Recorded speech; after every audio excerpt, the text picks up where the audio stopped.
شروع کرتا ہوں اللہ تعالیٰ کے نام سے جو بڑا مہربان اور نہایت رحم فرمانے والا ہے۔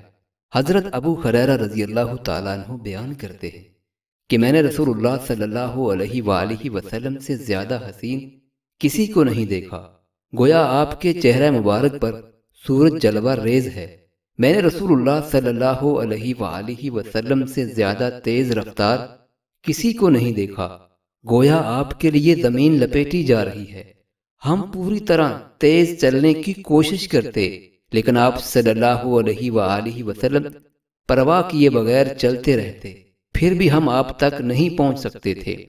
حضرت ابن عباس رضی اللہ تعالیٰ عنہ سے روایت ہے کہ نبی صلی اللہ علیہ وآلہ وسلم نے غزوہ بدر کے موقع پر اپنے خیمے میں یوں دعا فرمائی: اے اللہ، میں تجھ سے تیرے عہد و امان اور تیرے وعدے کا سوال کرتا ہوں۔ اے اللہ، کیا تو چاہتا ہے کہ آج کے بعد تیری عبادت نہ کی جائے؟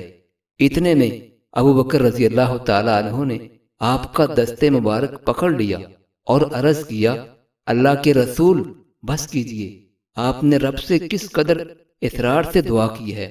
پھر آپ باہر تشریف لائے۔ اس وقت آپ خوب تیز چل رہے تھے اور آپ نے زرہ پہن رکھی تھی، اور آپ صلی اللہ علیہ وآلہ وسلم فرما رہے تھے: ان قریب یہ گروہ شکست کھا جائے گا اور پیٹھ پھیر کر بھاگ جائے گا۔